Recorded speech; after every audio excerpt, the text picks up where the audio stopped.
ammattitanssija antaa lyhyen uransa aikana kaikkensa. Mutta mitä tapahtuu sen jälkeen? In a career like ballet, ballet dancer, there are moments where the body can't just do what it used to do. It's just a natural process of aging. I just think that in the world of dance it comes in a shocking manner because you have to face your aging because you're finishing your career. So there's two kind of losses, where two kind of throughs you have to go. One is, what am I going to do with my life now? And the other one is, yes, I'm getting older. Kind of funny because we have a 45 pension age in the ballet. But because our career is so short, we see youth as like that magic formula that will keep us on top of what we're doing, right? So it's strange that we feel old at 40. It's really, it shows a little bit how sometimes we lack having another perspective in life, a little bit wider. I'm doing this now. Maybe the mental preparation beforehand.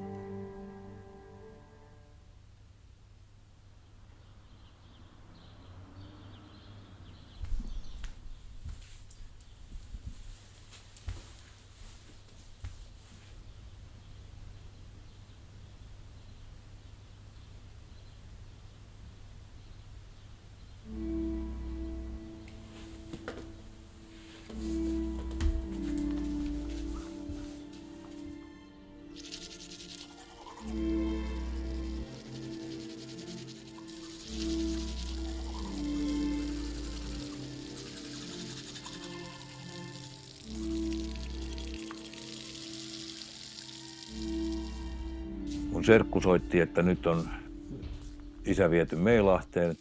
Oliko 13 kertaa sydän pysähtynyt ja aina saatu käyntiin. Mutta sitten isä nukkui pois. Meni elämän ilo ihan kaikin puolin ja koitettiin siinä sitten pärjätä.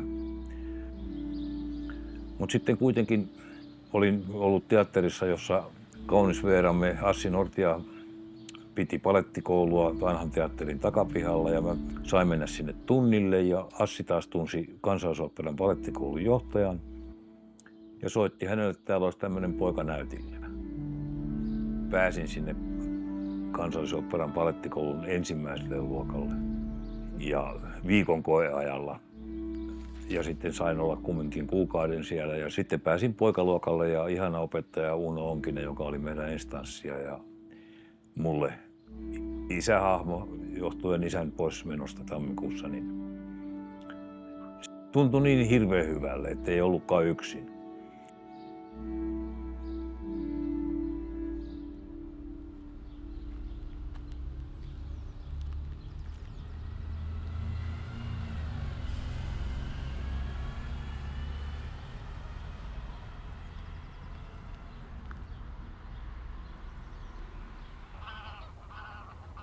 Siitä vaan tuli niin valtavan hyvä olo siitä saada liikkua musiikin kanssa.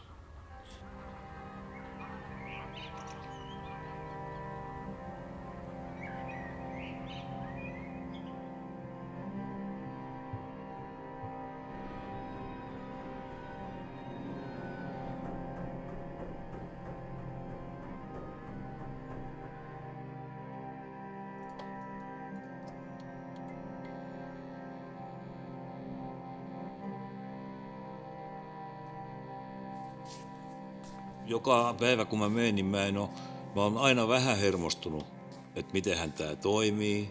Sen takia mä menen sinne yli tuntia aikaisemmin ennen kuin opetus alkaa.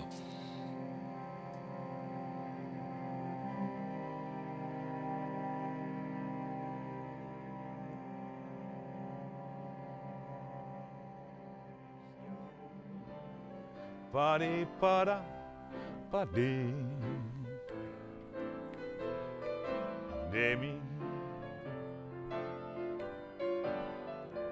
De mi tu ste para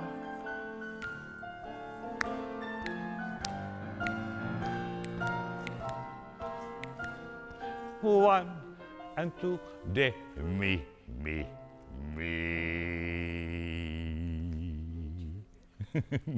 Suje. Joka päivä käydään systemaattisesti koko keho lävitse, että tanssijat eivät riko itseään varsinaisissa teosten harjoituksissa. Niin tää on se mun tehtäväni. Left, demi and side, demi and back, demi and side. And pour le pied et ta tiidu ta tei. Deep fifth, demi demi grand, slowly round up. To the side tendu, to the side tendu, to the side tendu, tendu, tendu, demi turn other side. Hum cham cham cham cham. Ta ti da pa pa pam, ta ti dam dam dam de. Yep. Ta di da pa pe. Isis, kenen täytyy leivän terata, vaimon syöttää rukolka kai ja myös kenen täytyy aina kotonaan kai saada sana viimeinen vain isä.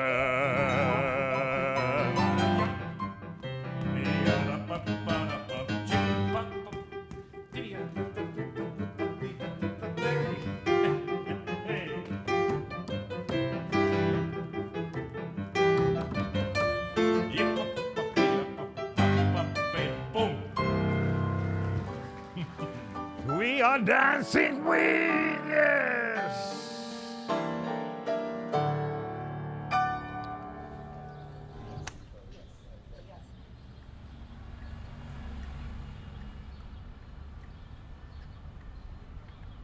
Olen Jarmo Rostas, 72-vuotias palettimestari.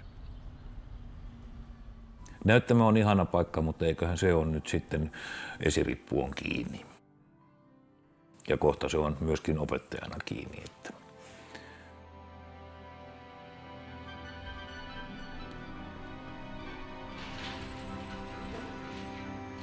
Tanssijan arki,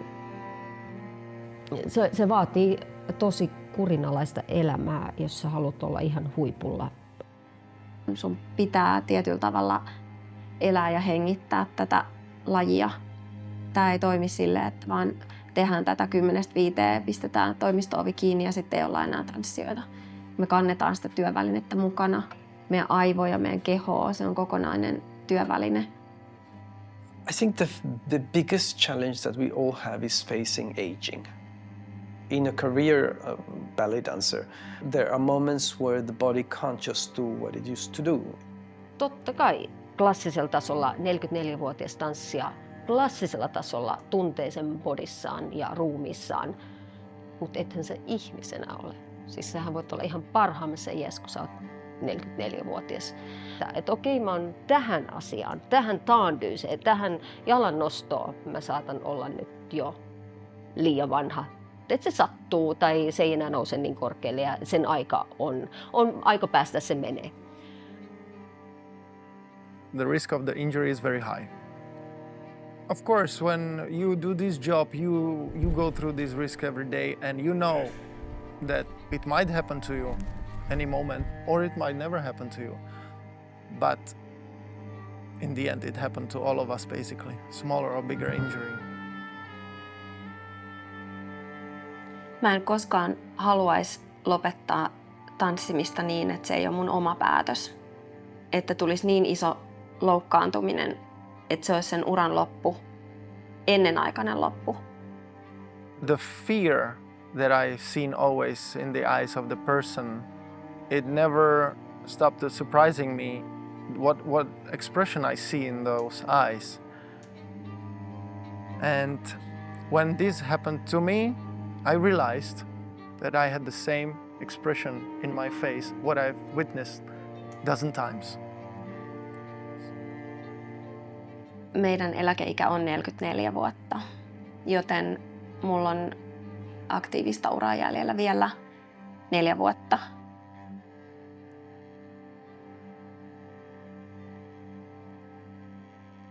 Yeah, better. This feeling.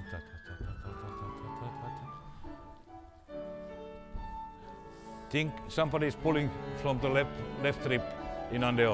Left leads. Yes, better.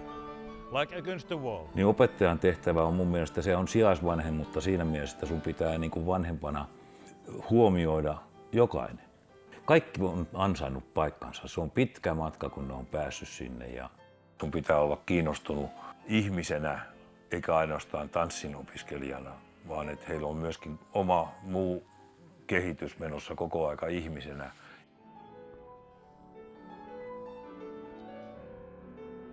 Just Aino, herra jestas. Up, good. No niin, Sari. Yes. Ei paineita. Up, hyvä. Yes.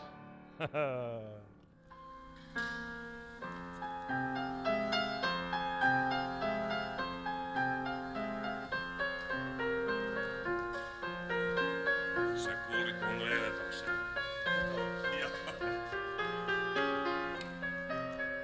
Sanat voivat sanoa mitä vain, mutta kehon liikkeet paljastavat todelliset tunteet. Eli ihminen ei pysty peittämään tunteitaan. Keho paljastaa erittäin nopeasti mielentilat, mitä on tapahtunut, tai pelkoa siitä, mitä tulee tapahtumaan. Ja se näkyy heti ihmisen kropassa, käyttäytymisessä.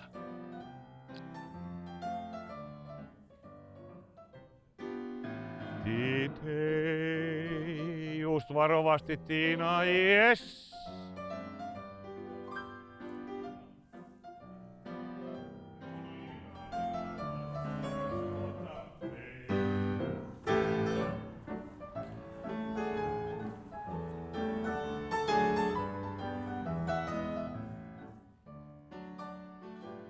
Se mua pelottaa tosi paljon, että ura loppuisi vaan näin.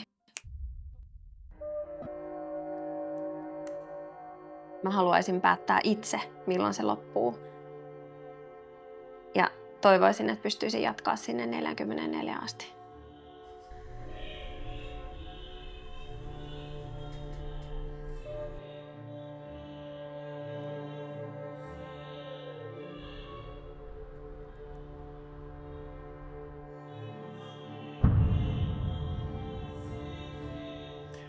Mua on auttanut se, että mä olen itse ollut tanssija, niin mä ymmärrän tanssijoita huomattavasti paremmin. Joskus sanonkin, että don't forget I was a dancer too. I know what you feel.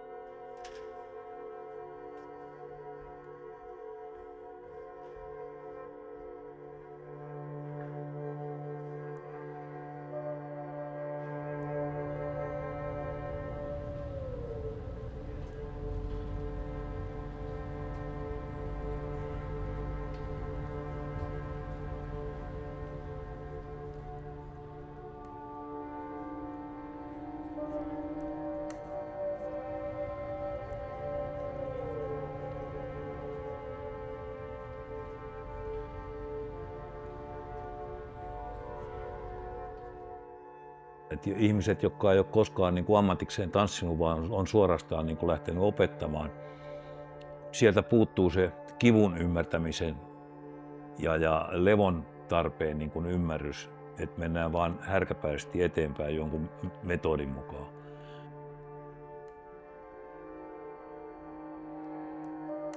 Kun mä oon monta vuotta saanut seurata kunkin tanssijan uraa, niin mä oon oppinut näkemään että nyt ei ole kaikki hyvin. Niin mä oon monta kertaa mennyt, että onko niinku, painaako joku mieltä. Jo se, että mä kysyn, auttaa. Ei se kaikki poistu niinku palettiliikkeiden kautta. Että kyllä sun joskus vaan pitää keskustella ja ymmärtää.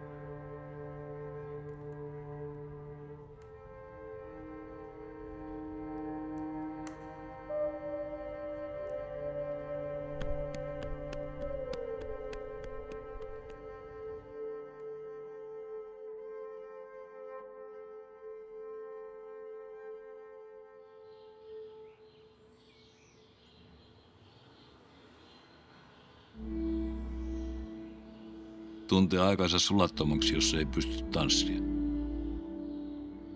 Mullahan on molemmat lonkat leikattu.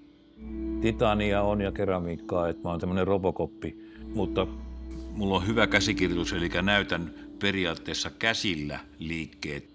Muutaman sarjan näytän jaloilla. Et kyllähän ne tuo pussissa välillä kattoo, kun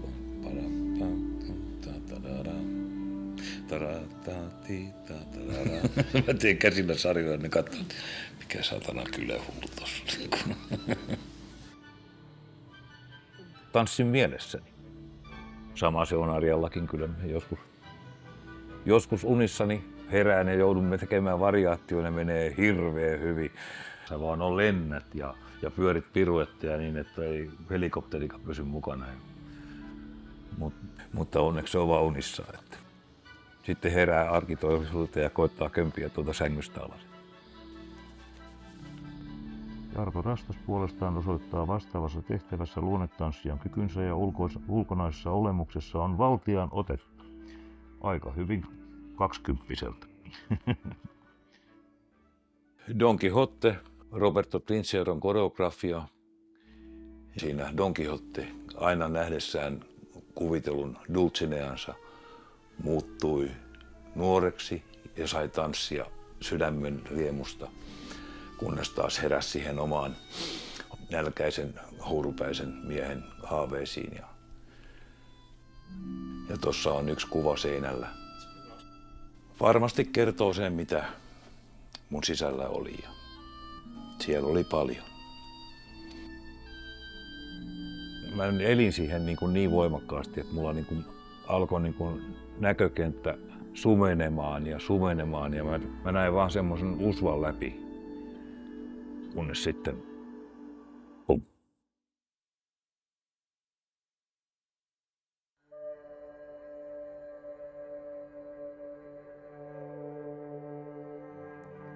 Eläkkeelle joutuminen, eläkkeelle pääseminen, hyvin ristiriitaiset tunteet. Tavallaan pelottaa ja tavallaan kutkuttaa. Yksi iso asia päättyy ja jotain uutta suurta saattaa alkaa.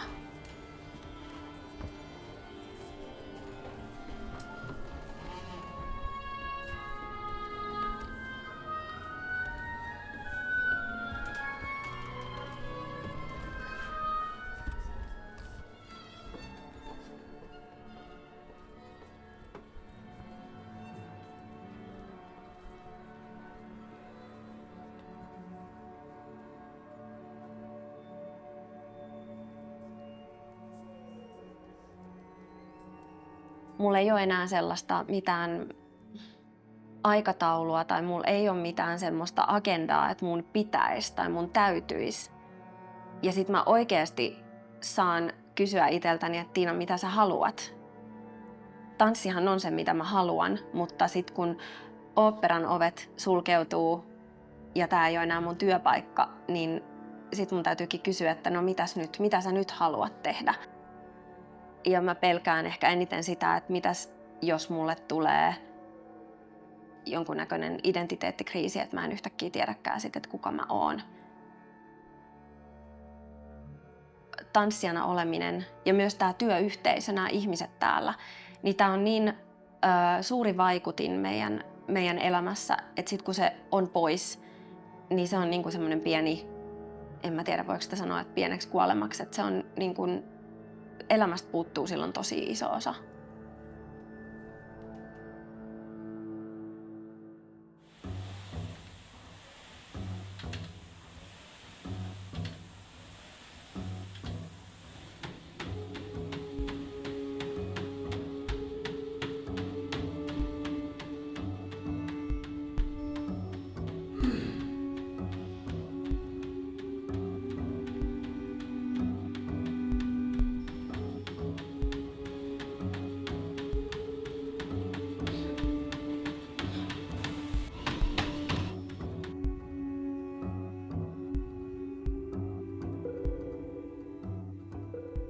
I'm 8 months after surgery and I'm trying to come back straight to principal roles.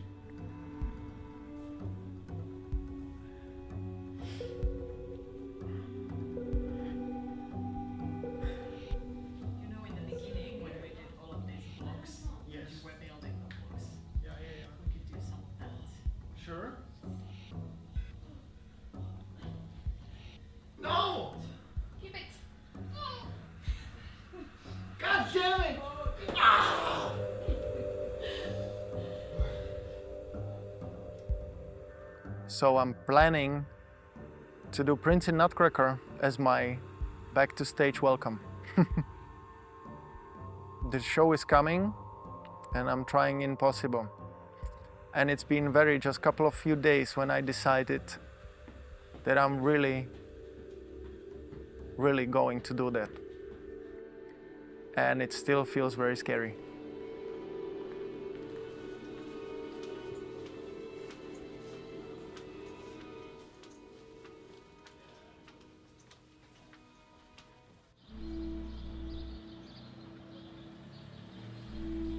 Tämä tulee panalle ja perunat tulee siihen.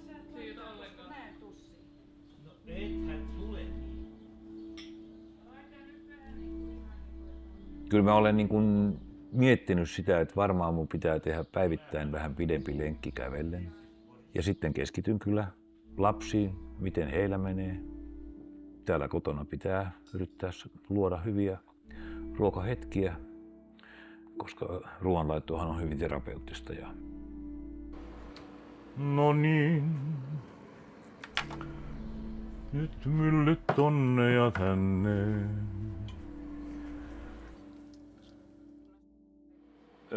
Kyllä mä oon miettinyt sitäkin paljon, kun aikanaan Culver-Balletille tarjottiin sopimusta 3 eri otteeseen.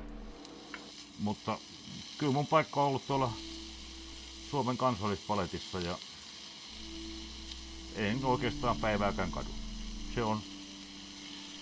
Se on ollut mun toinen koti ja antanut niin kuin sisältöä koko tälle matkalle. Ja nythän tämä matka on sitä, että aamulla kun ensin menen bussilla, sitten mietin aamun sarjat siellä bussissa ja sitten kävelen oopperalle ja annan sen opetuksen ja sitten mä rupean miettimään, että mitä mä laitan ruokaa. Eikä tässä oikeastaan elämässä muuta tarvi olla.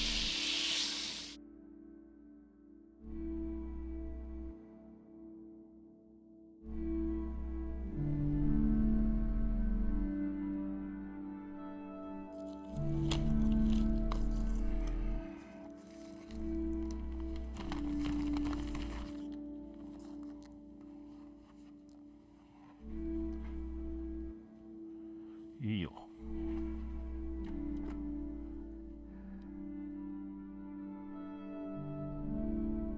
Niin kuin matka on ollut hyvin värikäs ja mielenkiintoinen ja välillä surullinen. Ja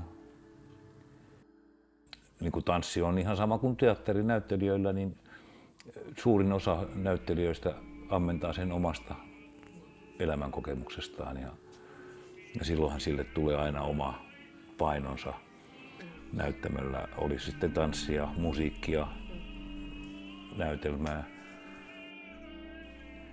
Ja samahan se on esimerkiksi kuvataiteessa. Ja ruoanlaitossa.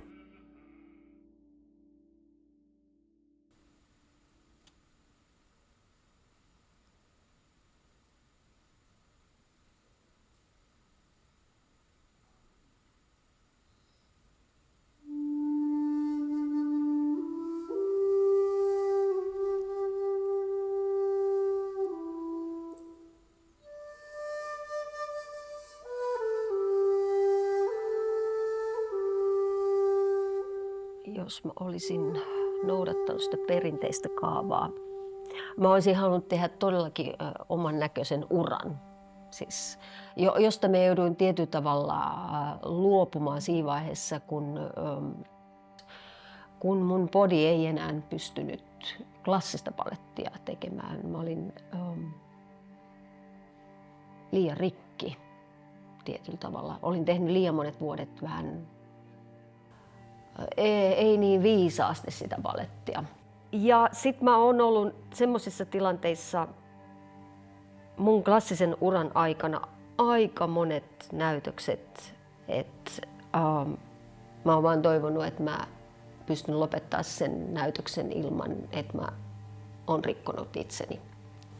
Siis niin monen vuoden ajan, että sit kun mä rupesin olemaan terve ja tein enemmän nykytanssia ja mulla ei ollut sitä pelkoa mun mukana, kun mä menin näytökseen, niin se ei tuntunut miltään.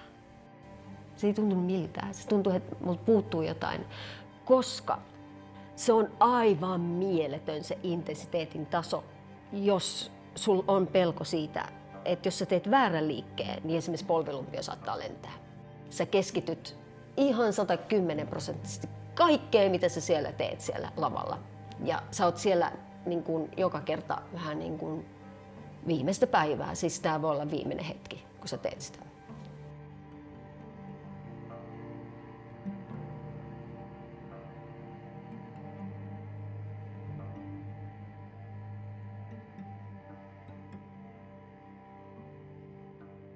But when you partner girl in this particular production, Prince and Clara, it is one thing that is very unexpected because anything can happen. You need to take care of two people. Plus the girl is on the points and many times she's in the air and she's been carried and she will be carried on one hand. And I have to walk elegantly and effortlessly many times.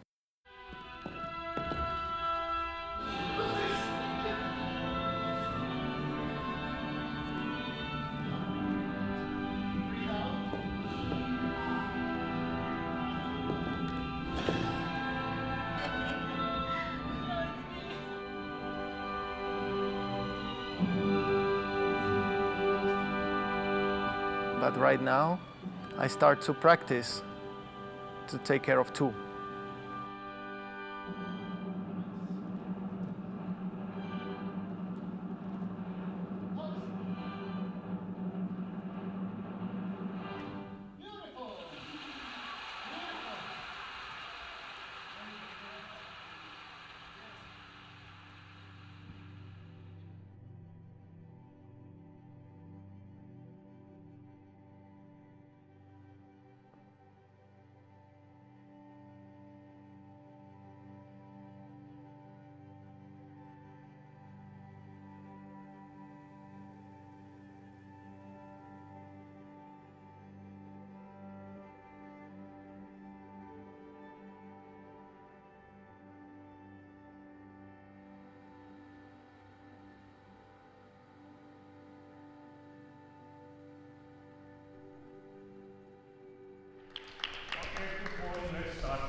Turn Dianava and side and back and first Dianava, drawn back, Anava, side. Well, I think it's a need. It's a basic need of human race to move. And when you do it in a joyful manner, usually in a joyful manner, it becomes dance. I think the hardest part in most of professionals, especially the very young ones, is to know how much energy to use in order to get the results you want. We tend to use too much energy. Another thing that's very difficult as a dancer to learn is how to come back from an injury. We all just want to rush back because a career is so short, so we just want to get back to the work. And that's like the worst thing to do. If you don't give time to the body to heal, you're bound to have another injury or not recover as fast as you could in a way. Then it's important to say that ballet has very difficult anatomical challenges. We do things that the body is not really meant to be doing, like going on the points.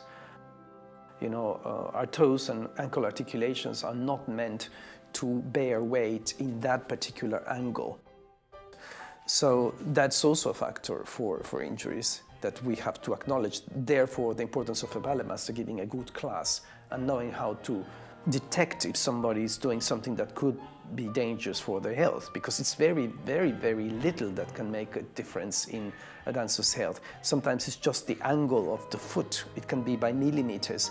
And most of the injuries that we have that become out of a chronic way of working is because you've been doing certain position in just a little wrong angle, which changes the whole chain of your body. Be sure that you are going only up the last one. You were traveling. Yes, yes. Then you can land. So many times when people come back from an injury, it's not only healing what's been broken, but it's changing the mental pattern of how you've been working. And that takes a long time and dedication.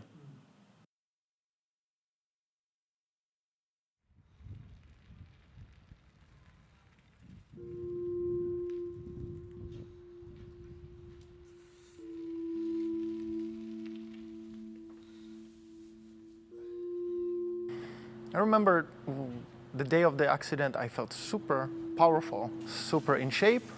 Absolutely didn't cross my mind that something like this would happen, but you never know. It's like a car crash. And I was practicing very hard, working very hard, jumping very high, and I felt great. And suddenly, the jump that I did 1,000 times, that was it. And I ended up smashing myself on the floor. The biggest fall of my career. I decided that if I want to continue dancing, I want to continue doing what I've been doing. I don't want to walk on the stage for the rest of my career.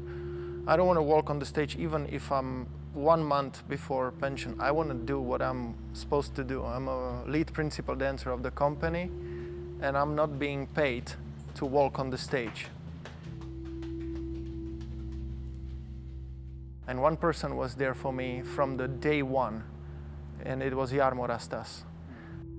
In the day of the accident, he called me and he offered me his help, that he could drive me anywhere. I call him my Finnish father. He kept me going. He was taking care of me mentally very much. And although my wife and my daughter were very supportive, I was very happy that I had someone like Jarmo, not only in studio but outside of the studio as well. He was there and with open heart offering his help to do shopping and driving me anywhere to the hospital doctor, especially in the first days when you literally cannot walk, cannot move, you cannot go to toilet, you cannot do basic things that you're used to do.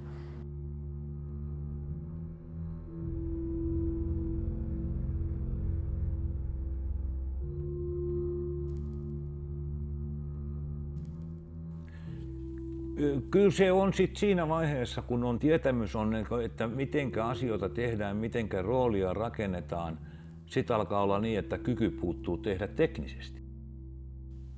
Kun sais hypätä joskus sinne takaisin ja tehdä siihen samaan, mitä oli silloin, ja sitten tehdä näillä tiedoilla, mitä nyt on. Siis sillä elämän tiedolla ja taidolla ja miten omaa kroppaansa voi ehkä tajua paremmin. Oman liikekielensä. Myös kerronnallisesti.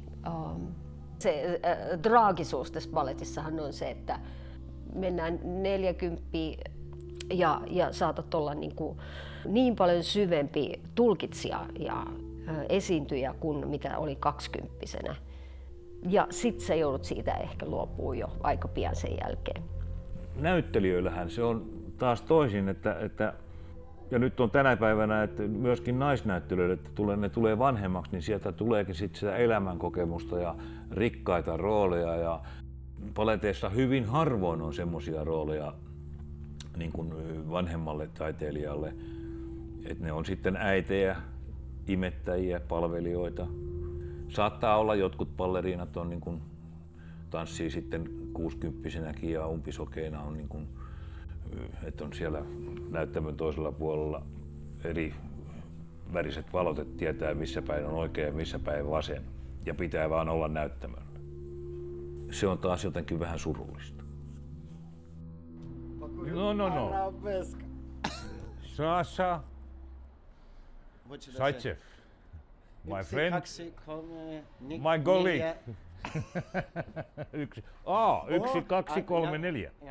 And after that? 5. 6.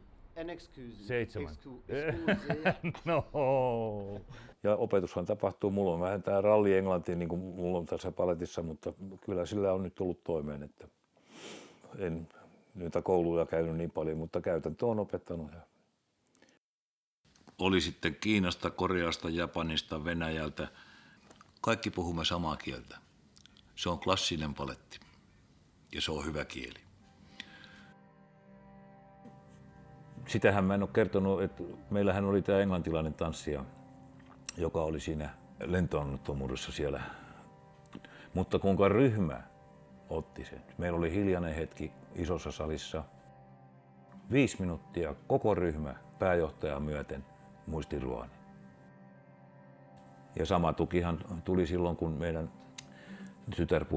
minun tytärpuoleni Saana joutui poistumaan, niin ryhmän arvostus ja kukkalähetykset tänne ja osanotto oli niin uskomattoman lämmintä. Kertoo paljon tanssijoiden sielusta, välittämisestä. Ettei se ole mitään tarpeetonta luksuskulttuuria.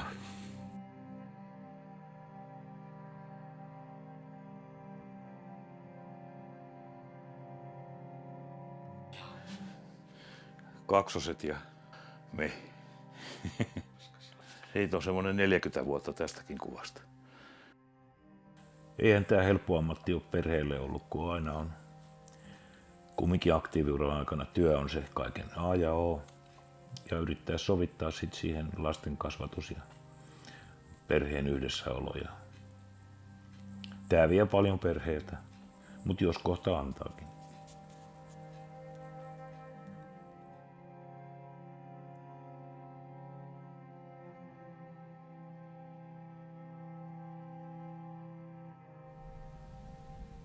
Kun mä menen sinne, niin koitan paikata itseäni heidän energiallaan ja vähän varastan sitä hyvän olon tunnetta. Ja kyllä mäkin niin kun tästä kotoa kun lähden, niin oikeastaan kaikki muut oman elämän asiat pitää panna syrjään. On semmoisia laatikoita, että nyt luetaan tää laatikko niin kun tyhjäksi ja sitten vasta että mä rupean, kun mä oopperasta tulen kotiin, niin automatkalla ja mietin jo, että mitähän sitä laitettaisiin nyt sitten evästä. Se on ihan selvä, että eihän se mikään korvaa sitä isoa reikää, joka tulee ihan varmasti. Etukäteen jo pelottaa hirveästi.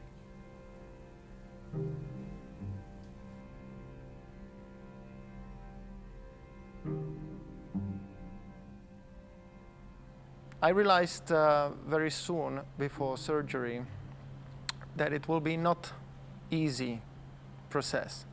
And there was this still small thought inside of my head to maybe not to go through it because it will be unnecessarily too difficult. But I realized that's actually what I like. I like these challenges. Dum dee dum dee dum pa.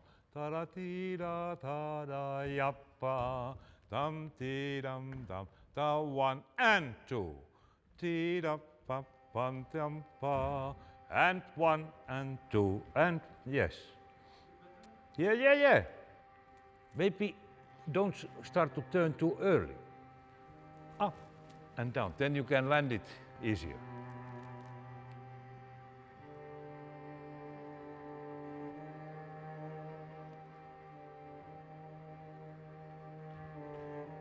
Uh-huh. And 1,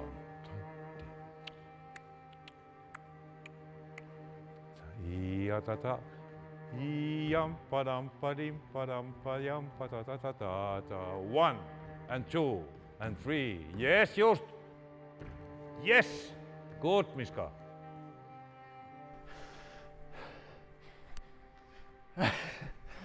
Yeah.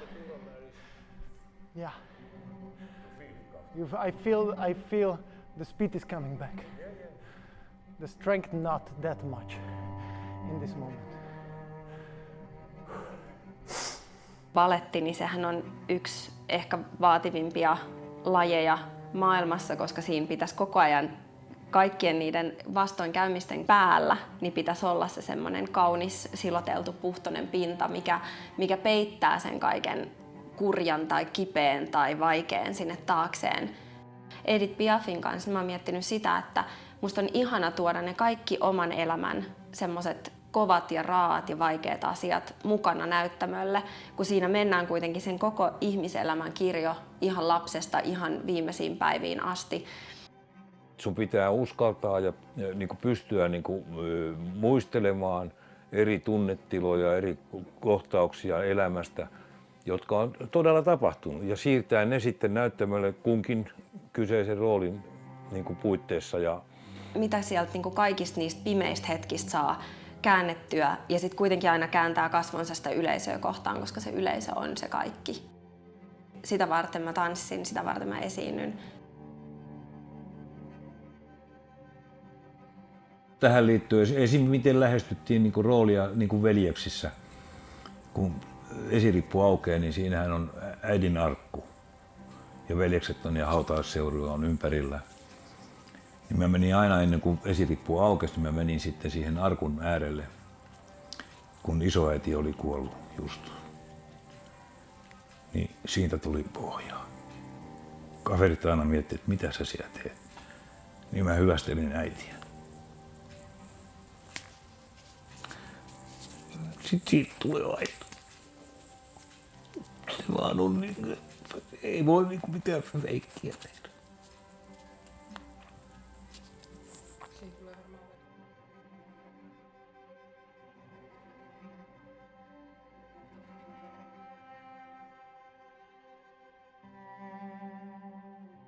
Jos mä en olisi tanssia, niin mä en tietäisi, kuinka ylittää itsensä. Kuinka paljon itsellä on voimavaroja, kuinka paljon keho ja mieli pystyy. Kuinka on niitä hetkiä, kun sä et tunne enää jalkoja yleisön edessä. Ja silti sun pää on vaan silleen, että Tiina nyt, että sulla on vielä nämä 8-8 tässä liikettä jäljellä. Musiikki soi, anna palaa. Mä en olisi koskaan kasvanut niin sinnikkääksi, jos mä en olisi tanssinut.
Irtipäästäminen on vaikeaa.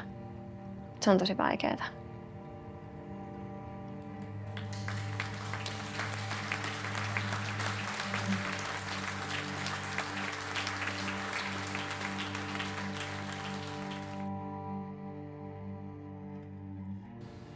Tanssin ei tarvitse tietenkään loppua, mutta sitten sen täytyy löytää uusia muotoja. Se on ehkä niin kuin mun henkilökohtainen haaste elämässä hyväksyä se, että asioilla on alku ja asioilla on loppu. Se liittyy varmaan johonkin sellaiseen kysymykseen, syy olla olemassa. Tarkoitus, mikä mun tarkoitus on. Niitähän varmaan ihan jokainen jossakin vaiheessa elämää kysyy. Mitä musta jää jäljelle? Se on niin kuin tuskasta ajatella, että meistä ei jää paljon jäljelle. Me vaan kadotaan ja sitten joku voi muistaa. Mutta se on myös elämää. Mä oon käyttänyt jo tosi paljon aikaa siihen, että mä pohdin, että mitkä asiat saa mussa niinku kipinän syttymään. Ja mä oon huomannut, että lapset on semmoinen, joka niinku täyttää mun sydämen ja ne saa mut hymyilemään. Ja et voisin kuvitella, että joskus tulevaisuudessa ehkä sen tanssin tai kulttuurin tuominen lapsille jollain tapaa, jossain muodossa voisi ehkä olla semmoinen, mikä toisi tärkeää sisältöä mun elämään.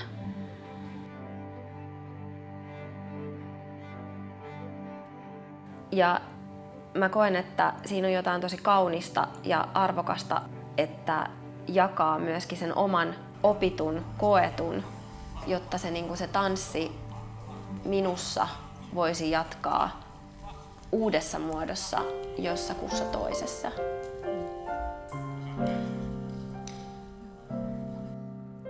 Mä koen, että se on vähän niin kuin velvollisuus tai etuoikeus, ehkä enemmän etuoikeus, jakaa sitä omaa tietotaitoa sitten nuorempien kanssa. And up and go, up, up. Just hey, chi, chim, ping, ping, yes, pa, pa, da, ta-da, ta-da, do-te. And two, yes, just Elvis, bueno.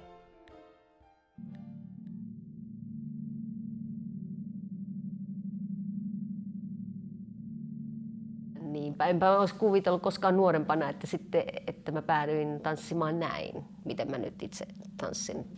Nämä haaverit niin sanotusti ohjaa todella paljon, mitä mä nykyään myös teen.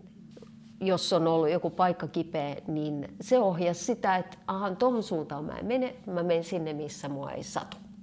Kun mä oon niin kovasti matkustellut tässä maailmassa ja mä otin semmoisen niin kuin hyvän ohjenuoran Japanissa ollessani ja asuessani siellä, No-teatteria myös itse harjoitin, niin siellä lähtökohtaisesti alle 50-vuotias on nuori. No-teatterin harjoittaja ja perheeseen kuuluva ei saa ennen 50-vuotisikäänsä laittaa lavalla mitään henkilökohtaista.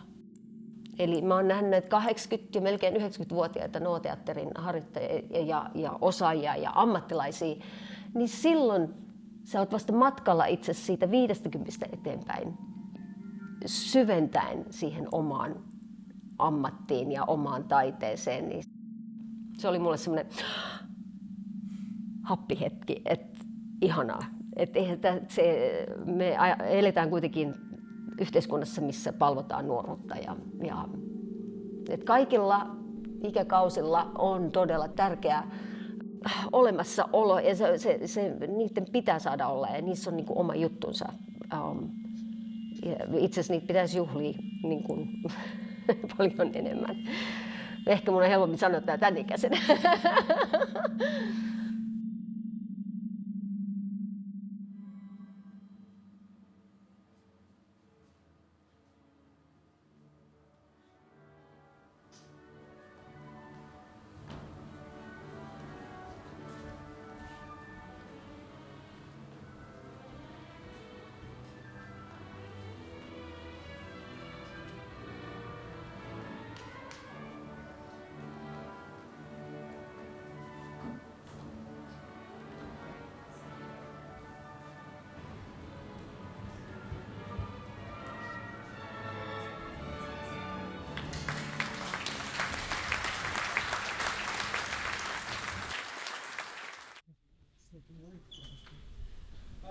So I'd like to start by thanking all of yours, and I'm going to give a little longer speech and give some information, but as we usually do in the last day of the season, we always have the pleasure and honor of thanking Jarmo for all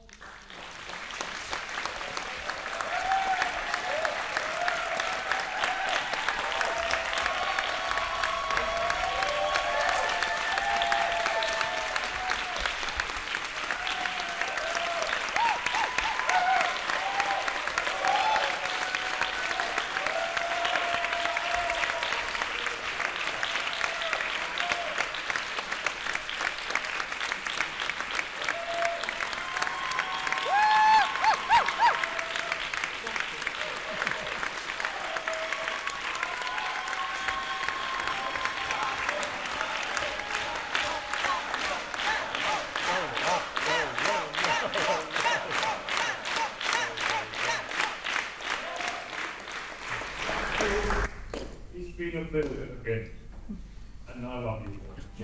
That's, I have nothing else. That is ballet, and of course, private children. A little bit. Mä oon saanut niin paljon tästä ammatista.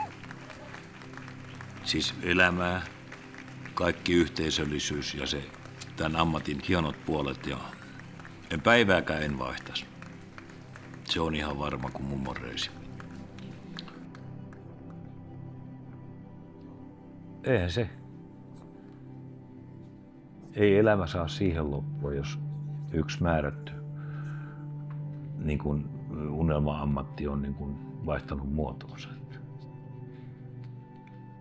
Hyviä tanssijoita mahtuu, hyviä opettajia mahtuu maailmalle ihan yllin kyllin, ettei kukaan ei ole korvaamaton. Eikä tarvitsekaan. Oli se nuorempana silloin, kun oli esimerkiksi Kilianin paletti Verklehtenat Schönbergin musiikkiin, niin mä olisin halunnut olla mukana siinä. Mutta jostain syystä sitten ei miehitykseen sopinutkaan ja sitten nuoremmat tanssijat sai. Ja totta helvetissä. Mutta se oli silloin vaikea niellä, kun piti hyväksyä se, että muutkin saa. Ja näinhän se matka menee.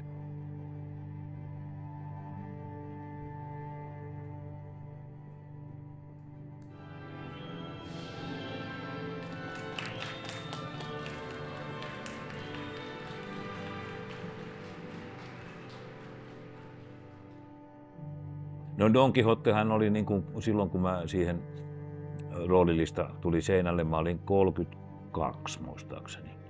Mä ajattelin, että aha, tässä tää oli tää ura, että kun eri versioissa on, että se vaan ulkoiluttaa sitä keihästään siinä ja on vanha höperöukko. Mutta tässä versiossa, että Roberto Trincheron koreografiassa, niin Don Quixote muuttui välillä nuoreksi mieheksi. Ja siinä oli ihan loppukohtauksessa ihana pitkä harppusoolo, missä sai tehdä sitten oikeastaan minuutin aikana koko elämällä. Mitä loppujen lopuksi meille jää käteen? Muistot. Et menet pitkän matkan, mutta muistot on ne, niitä ei kukaan saa viedä. Eikä vie.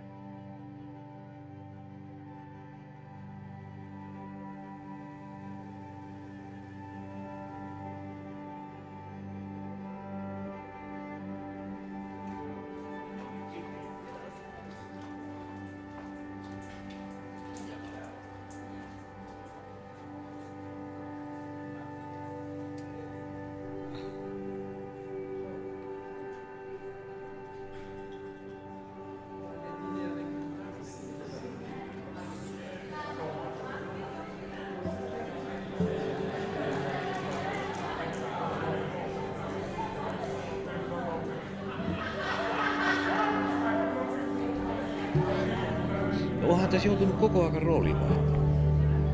Vähän niin kuin tuli ryhmän, mä olin niin kuin johtava tanssija, miestanssi. Niin kuin tein päärooli. 1-2 mä olinkin siellä opettamassa. 1-2 mä olin harjoittamassa. Ja osallistuin castingeihin ja kaikkiin tämmöisiin. Oos siinä sitten tällä perkeleen 4 luokkaa oppikoulua käynyt. Mut matka opettaa, se on ihan selvä ja sun pitää niin kuin kun tätä ei tehdä yksin, sun pitää ajatella perkele koko ajan.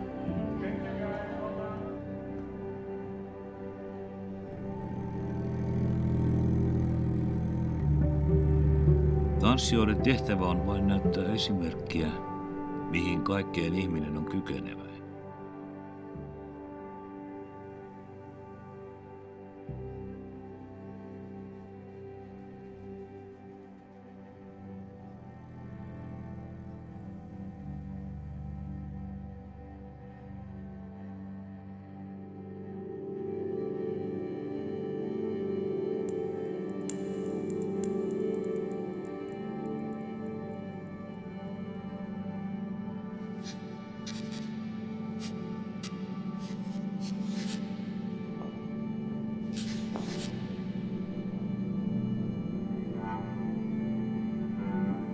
Mitä ihminen on, jos hän ei voi olla oma itsensä?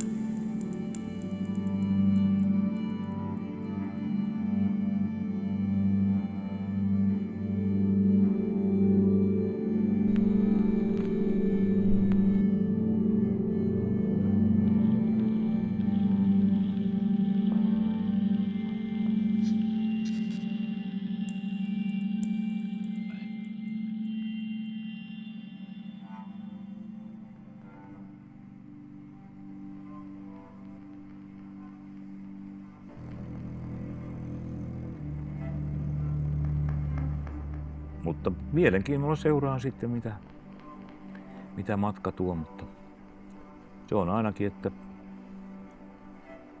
riimi härkää konjakilla ja kraavi lohta ja Aksu odottaa lammaspaistia pääsiäiseksi ja valkosipuli perunat ja papuja provençal. Ja näillähän nyt menee jo aika hyvin. Ja makkaraa kalakeitto.